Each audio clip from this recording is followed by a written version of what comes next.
The screenshot went viral at 11:47 p.m. By sunrise, 3 people were dead. The husband who posted it, he's still missing. The police found his phone first, still recording. What they heard on that audio will haunt you forever, because in the next 58 minutes, I'm going to play you the actual recordings, show you the deleted messages, and reveal the twisted truth about what really happened in those final hours. But first, you need to see the photo that started it all. This isn't just another cheating story. This is about revenge so calculated, so brutal that the FBI is still trying to piece together how one man orchestrated the perfect murder from beyond the grave. Before we dive into this nightmare, I want to thank my incredible viewers who make these deep dives possible. Your support means everything, and if you're new here and love true crime stories that go deeper than the headlines, hit that subscribe button right now because what you're about to hear isn't being covered anywhere else. October 15th, 2023, 11:47 p.m. Garrett Blackwood hits post on what would become the most viewed social media scandal in Oregon history. The image is STD test results. Positive for chlamydia and gonorrhea. But here's where it gets twisted. Garrett didn't just post his results. He posted the medical records showing exactly where he got them from. 2 names were circled in red marker, Lennox Rivera and Tobias Nash.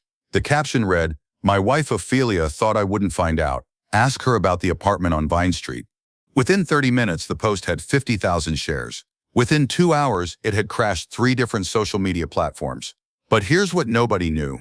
Garrett had been planning this moment for exactly 127 days. I know because I found his journal. And in that journal, entry number 89 is where Garrett stops talking about divorce and starts planning something else entirely.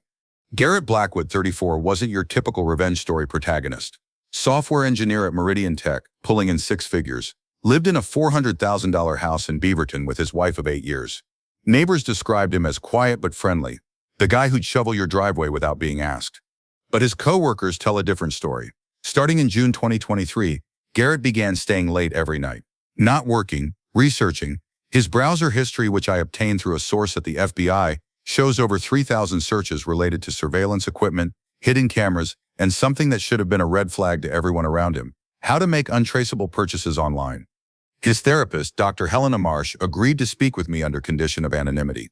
What she told me made my blood run cold. Garrett had been coming to see me for 3 months before the incident.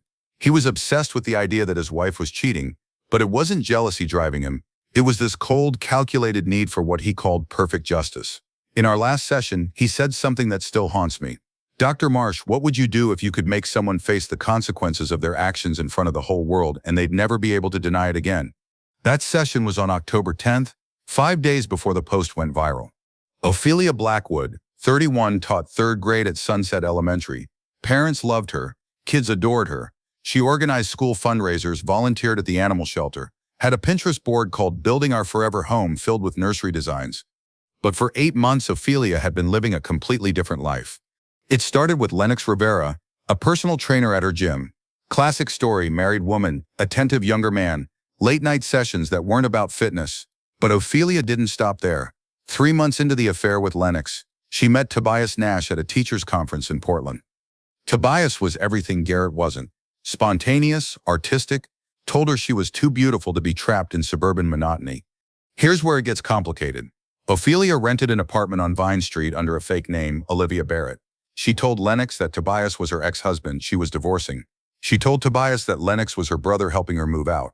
For 5 months, she was juggling 2 separate relationships while maintaining her marriage. The apartment became her secret headquarters. Separate phones, separate social media accounts, separate lives. She had it all figured out. Except she didn't know about the cameras Garrett had been installing for 3 months. 11:47 p.m. The post goes live. 11:52 p.m. Ophelia's sister calls her screaming. The post has been shared to every teacher Facebook group in the district. 12:15 a.m. Lennox Rivera's personal training clients start canceling appointments. 12:34 a.m. Tobias Nash's art gallery receives its first angry phone call. But here's what's fascinating and terrifying about this timeline. While social media was exploding, Garrett's phone showed no activity, no responses to comments, no additional posts, nothing. His phone was already recording, and according to GPS data, he was already 47 miles away from his house, moving toward a cabin in the Cascade Mountains that he'd purchased 4 months earlier, under a shell company called Justice Consulting LLC. A cabin that Ophelia, Lennox, and Tobias had no idea existed.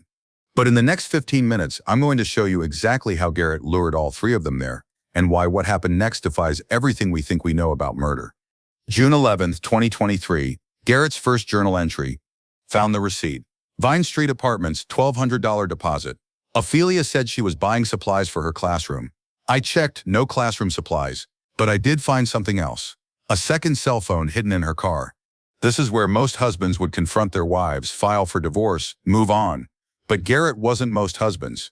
He was a software engineer with a very specific set of skills and a very dangerous mindset. Over the next 127 days, Garrett installed 14 hidden cameras throughout their house, GPS trackers in both of Ophelia's cars, keystroke loggers on all her devices, software that cloned her phone completely, and something that took me weeks to understand, a custom-built program that could remotely access any smart device within a certain radius. Garrett was building a surveillance network that would make the NSA jealous, but he wasn't gathering this evidence for divorce court.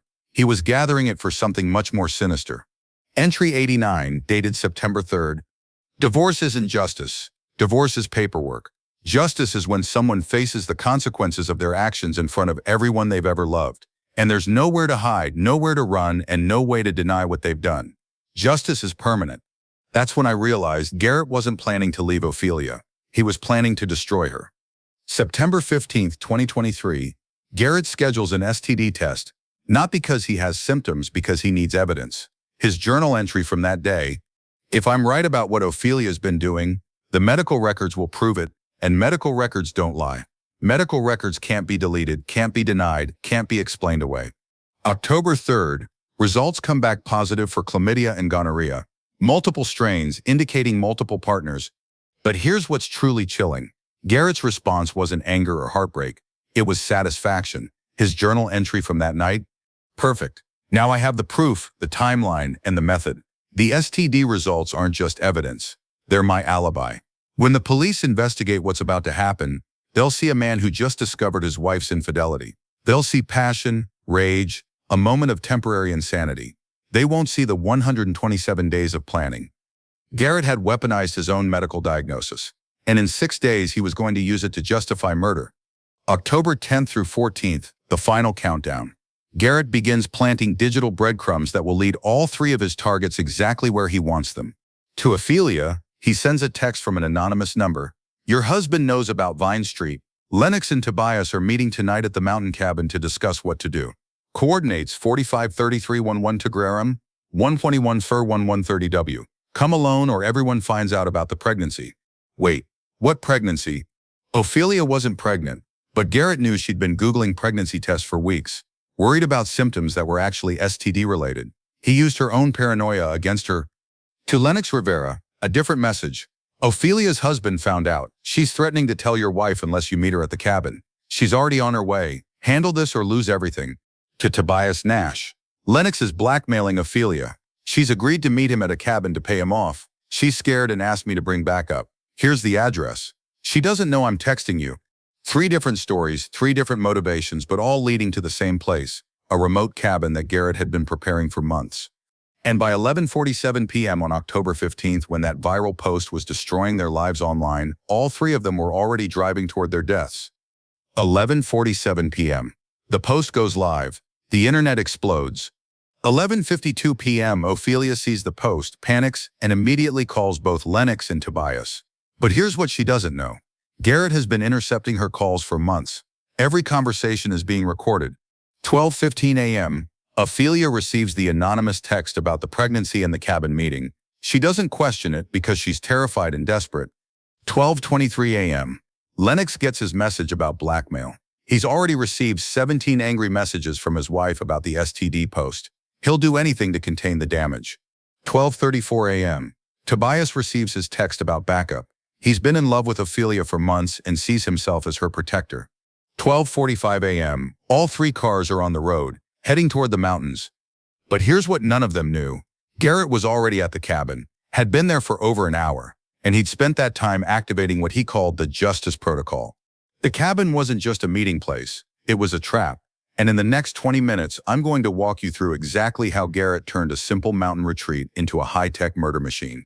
The cabin at 4533 1N. 101.713W was purchased by Garrett on June 15, 2023, exactly 4 days after he found the Vine Street apartment receipt. To anyone else, it looked like a standard mountain retreat. 2 bedrooms, 1 bathroom, wood-burning fireplace, solar panels for off-grid power. But Garrett had spent 4 months turning it into something else entirely. Smart locks on all doors and windows, controlled by his phone, hidden cameras in every room, motion sensors that could detect exactly how many people were in the building at any time. And here's the truly twisted part. Garrett had installed a carbon monoxide system that could be remotely activated, but the carbon monoxide wasn't for killing them quickly. It was for making them weak, disoriented, unable to fight back or escape. The real murder weapon was something much more personal. Garrett's journal. Entry 114. I've run through the scenario 47 times. Ophelia arrives first. She's always early when she's scared. Lennox arrives second. He drives faster when he's angry. Tobias arrives last. He stops for gas, always checks his hair in the mirror before seeing her. By the time all 3 are inside, the cabin will be sealed. The carbon monoxide will be flowing, and they'll have about 15 minutes to realize what's happening before they're too weak to break down the doors. 15 minutes to confess. 15 minutes to face what they've done. 15 minutes for me to get the closure I deserve before I join them. Wait, join them? What did Garrett mean by that? 1:47 a.m. Ophelia's Honda CR-V pulls up to the cabin. Security cameras show her sitting in her car for 3 minutes, checking her phone, trying to call Lennox and Tobias. Both calls go straight to voicemail because Garrett has activated a cell phone jammer. 1:50 a.m. Ophelia approaches the front door. It opens automatically. Garrett is controlling it from inside.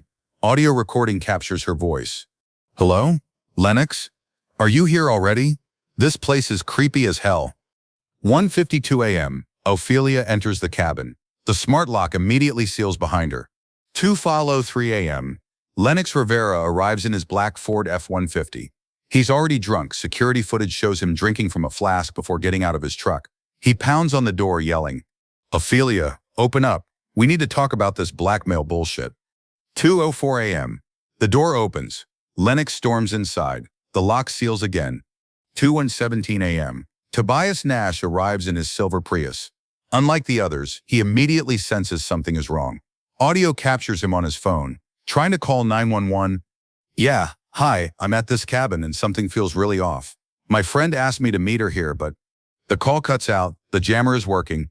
2:18 a.m. Tobias enters the cabin. 3 people are now trapped inside with Garrett Blackwood. And this is where the audio recordings get truly horrifying. 2:19 a.m. All 3 victims are in the main room of the cabin. They can't see Garrett yet. He's barricaded himself in the back bedroom with his recording equipment and his laptop. But they can hear his voice coming through speakers he's installed throughout the cabin. Audio transcript. Garrett, welcome to my cabin. I'm sure you're all wondering why I asked you here. Ophelia. Garrett, wow, what the hell is this? I got a text saying, Garrett, you got exactly the text I wanted you to get. All of you did. Lennox, you're here because you thought Ophelia was blackmailing you. Tobias, you're here because you thought Lennox was blackmailing Ophelia. And Ophelia, you're here because you thought I didn't know about the pregnancy that doesn't exist. Lennox, man, what the hell are you talking about? Just let us out of here. Garrett, I'm talking about 8 months of lies. I'm talking about STDs. I'm talking about an apartment on Vine Street. I'm talking about justice. 2:23 a.m. The carbon monoxide starts flowing. None of them notice at first. Tobias, Garrett, whatever you think is happening between me and your wife. Garrett, I don't think anything, Tobias. I know everything. I have 127 days of evidence. Photos, videos, audio recordings, text messages, financial records. I know you call her Sunshine. I know Lennox calls her Angel. I know she told both of you that she was leaving me. Ophelia, Garrett, please, we can work this out. We can go to counseling. Garrett, counseling. Ophelia, I've been to counseling for 3 months, talking about the pain of wondering if my wife was cheating on me. Turns out I wasn't crazy. I was just married to a liar. 2:31 a.m. Lennox tries to break down the front door. It won't budge. The smart locks are reinforced with steel bars. Lennox teen-yapping, man. This is false imprisonment. Garrett, this is justice, and justice takes time. But at 2:34 a.m., something happens that Garrett didn't plan for. Something that changes everything about this case. Ophelia says 7 words that make Garrett's voice crack completely.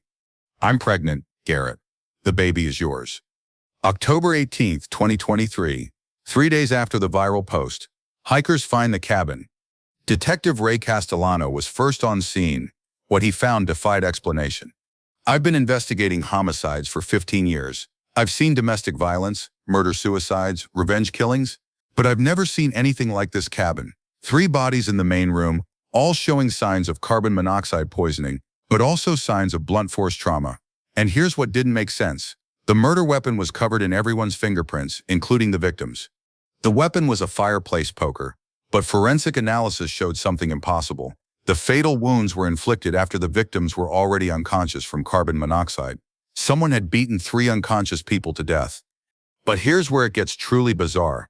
Garrett Blackwood's body was found 2 miles away, at the bottom of a ravine, and according to the coroner, he'd been dead for over 6 hours when the cabin murders occurred.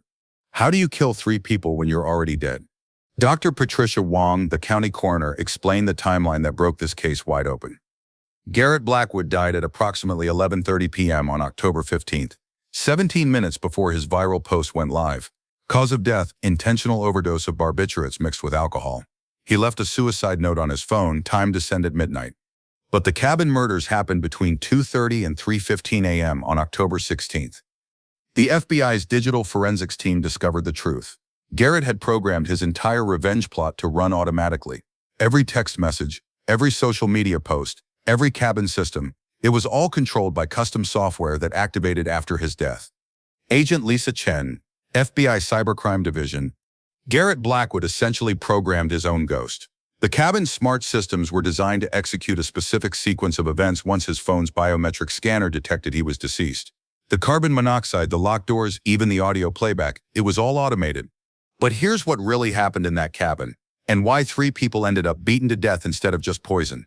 3:12 a.m., the final recording from the cabin. Ophelia, Lennox, and Tobias are all unconscious from carbon monoxide poisoning. Garrett's automated system is supposed to let them die peacefully. But something goes wrong. The cabin's motion sensors detect movement.